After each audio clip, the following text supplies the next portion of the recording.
Ada kembali di Sido Malam.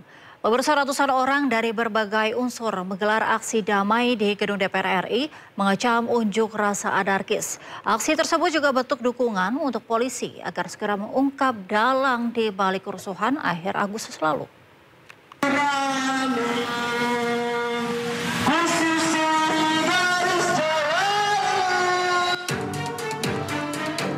Di bawah guyuran hujan deras, ratusan orang dari berbagai unsur seperti driver Gojek online, mahasiswa, pelajar, pemuda dan wanita Jumat sore menggelar aksi damai di depan gedung DPR RI Jalan Gatot Subroto, Jakarta Pusat.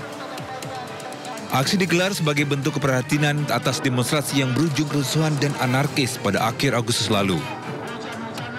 Dalam aksinya, massa yang tergabung dalam Aliansi Masyarakat Solidaritas Indonesia dan Komite Nasional Perempuan Indonesia juga membagikan bunga kepada petugas dan pengguna jalan.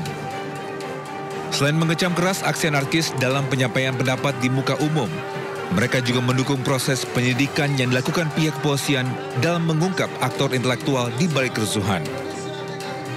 Kami terhadap pemerintah, jadi ketika ada kritik tolong turun gitu loh. Kami tidak ingin masyarakat Indonesia dibenturkan, kami tidak ingin ada kekerasan lagi dengan aparat keamanan itu. Karena mereka tugasnya hanya berjaga, dan kami tujuannya bukan ke mereka. Kami ingin pemerintah itu hadir di tengah-tengah aksi gitu loh, dimanapun berada di seluruh Indonesia. Mereka berharap ke depannya, pemerintah bisa lebih cepat merespon aspirasi masyarakat. Dari Jakarta Pusat, Raniston Sanjaya, iNews melaporkan.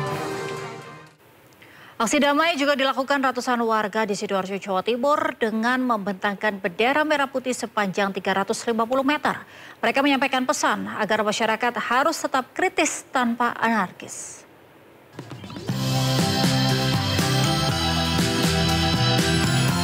Berbagai aksi dan seruan damai pasca maraknya aksi demo dan kericuan di berbagai daerah beberapa waktu lalu terus dilakukan oleh warga. Di Desa Wonokupang, Balong Bendo, Sidoarjo, ratusan warga melakukan aksi kampanye Indonesia Damai dengan menggelar kirap membentangkan bendera merah putih sepanjang 300 meter keliling desa sejauh 5 km.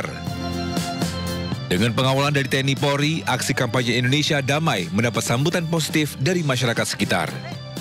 Meski jalannya kirap bendera merah putih sepanjang 300 meter ini sempat mengganggu aktivitas warga di jalan desa, namun warga tetap mendukung aksi kampanye Indonesia Damai tersebut. Dalam aksi kirap kampanye Indonesia Damai ini, warga meminta dan berharap kepada masyarakat agar tetap kritis tanpa aksi anarkis terhadap berbagai kebijakan pemerintah. Untuk menjadi negeri yang damai, Indonesia yang damai, kita di sini mewakili dari rekan-rekan para remaja, Karang Taruna, kita boleh kritis, tapi jangan anarkis. Melalui aksi kampanye Indonesia Damai ini, diharapkan tidak ada lagi aksi demo yang mengarah ke tindakan anarkis yang merugikan kepentingan umum. Dari Sidoarjo, Jawa Timur, Pramono Putra, iNews melaporkan. Polisi memanggil artis Sherina Munaf dan Uya Kuya untuk klarifikasi dan mediasi terkait insiden penjarahan kucing di rumah Uya Kuya. Sherina, Kak Sherina mungkin sedikit Kak Sherina. Pihak Sherina Munaf dan Uya Kuya memenuhi panggilan Polres Metro Jakarta Timur guna mengklarifikasi dan memediasi perihal penyelamatan kucing milik Uya Kuya yang sempat dijarah massa. Usai menjalani mediasi, kedua belah pihak pun sepakat untuk menyelesaikan permasalahan secara kekeluargaan. Nantinya, kucing-kucing milik Uya Kuya yang berada di tempat Sherina pun akan dikembalikan. Kami sebagai dari Polres Metro Jakarta Timur untuk memediator. Dan alhamdulillah ternyata setelah kita mediasikan dari niat yang baik ini menjadikan penyelesaian dengan musyawarah kekeluargaan. Artinya saya memberikan apresiasi kepada kedua pihak bahwa permasalahan itu bisa kita selesaikan secara damai dan saling menghormati. Di lain sisi, Uya Kuya menyatakan masih ada 3 kucing peliharaannya yang belum ditemukan pasca peristiwa penjarahan di rumahnya beberapa waktu lalu. Dari Jakarta, Rizky Paluvi, iNews melaporkan. Sementara itu, komedian sekaligus politisi Eko Patrio mendatangi Ditreskrimum Polda Metro Jaya. Eko mendatangi Polda Metro Jaya untuk meminta penangguhan penahanan terduga pelaku penjarahan di rumahnya. Eko Patrio mendatangi Ditreskrim Polda Metro Jaya pada Jumat malam.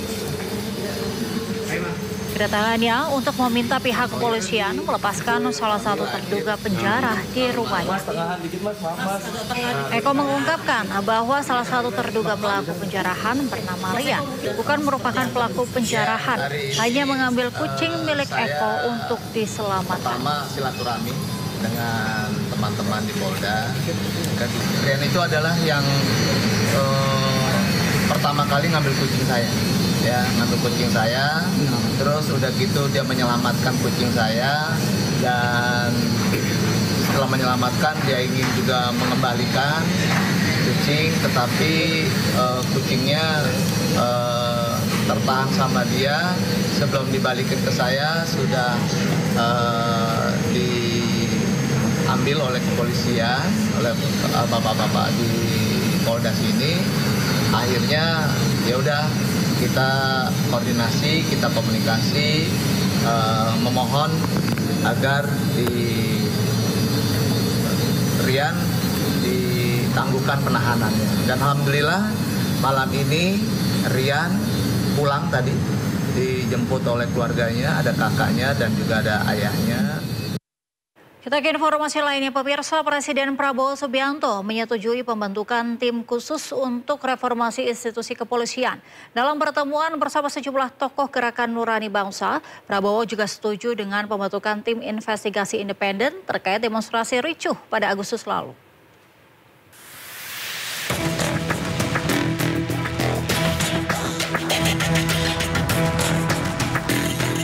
Presiden Prabowo Subianto gelar dialog tertutup selama hampir 3 jam bersama sejumlah tokoh Gerakan Nurani Bangsa di Istana Kepresidenan Jakarta kemarin Kamis.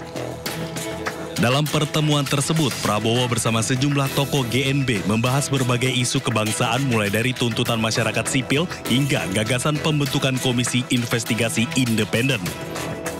Salah satu tuntutan masyarakat sipil yang juga menjadi aspirasi kami dari GNB adalah perlunya dibentuk komisi investigasi independen terkait dengan kejadian Prahara Agustus beberapa waktu yang lalu yang menimbulkan jumlah korban jiwa, korban kekerasan, luka-luka dan seterusnya yang cukup banyak. Presiden menyetujui pembentukan itu. Tak hanya itu, dalam pertemuan tersebut, Presiden Prabowo Subianto sambut positif usulan pembentukan tim khusus untuk reformasi institusi kepolisian. Tadi juga disampaikan oleh Gerakan Nurani Bangsa perlunya evaluasi dan reformasi kepolisian yang disambut juga oleh Pak Presiden akan segera membentuk tim atau komisi reformasi kepolisian. Saya kira ini juga atas tuntutan dari masyarakat yang cukup banyak. Terima kasih. Rencananya, ke depannya pertemuan seperti ini akan digelar secara rutin sebagai sarana memperkuat komunikasi dan kebersamaan antar elemen bangsa. Tim Liputan iNews melaporkan.